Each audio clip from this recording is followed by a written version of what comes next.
تختی نمبر 4 حروف مدہ. حروف مدہ 3 ہیں. الف مدہ، یا مدہ، واو مدہ. حروف مدہ کو ایک الف کے مقدار کھینچ کر پڑھیں گے. الف مدہ، الف سے پہلے زبر ہو تو الف مدہ ہوتا ہے. جیسے حمزہ الف زبر آ، با الف زبر با، تا الف زبر تا،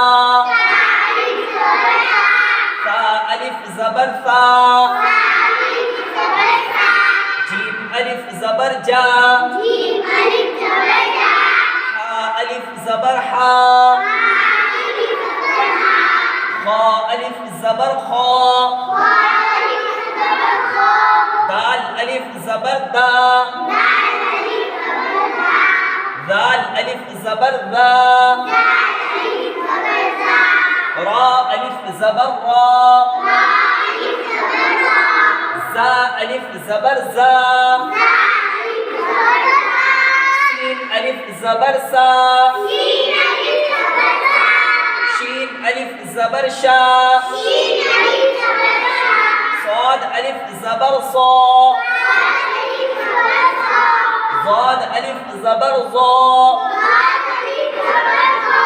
طا الف زبر طا، ظا الف زبر ظا، عین الف زبر عا، غین الف زبر غا،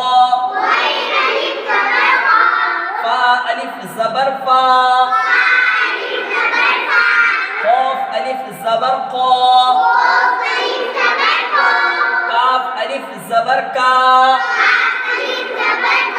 لام الف زبر لا، میم الف زبر ما، نون الف زبر نا، واو الف زبر وا، ہا الف زبر ہا، یا الف زبر یا. اس طریقے سے ان کو پڑھنا ہے. ٹھیک ہے، یعنی ایک الف کے مقدار ان کو کھینچ کر پڑھنا ہے. اس سے پہلے ہم نے حرکات کا بیان پڑھا، زبر زیر اور پیش. اس سے پہلے مرکبات اور اس سے پہلے مفردات ہے نا، حروف تہجی اور ملے ہوئے حرف، یہ سارے سبق پڑھے. اب اس کے اندر اس حروف مدہ کے اندر جو پڑھیں گے ہم اس طریقے سے پڑھیں گے، کھینچ کر پڑھیں گے. ٹھیک ہے، کچھ مشق کر لیتے ہیں کچھ حرفوں کی.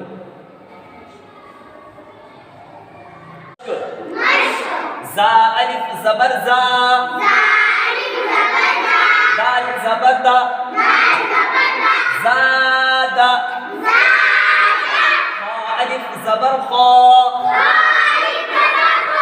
فا زبر فا، خوفا.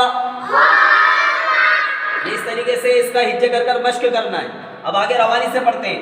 تابا، جاہدا. 3 حرفوں کی بھی مشق کر لیتے ہیں ایک جملے کی. ہا الف زبر ہا، سین زبر سا، حاسا، با زبر با، حاسبا. ٹھیک ہے، سمجھ میں آیا؟ اس طریقے سے ہجے کرنا ہے. پھر روانی سے پڑھ لیتے ہیں اس کو. ہمارا مقصد ہے روانی، یعنی روانی سے پڑھنا سیکھنا. جناح، شارب، فراغ، خادع، قاتل، صابر، تعالى.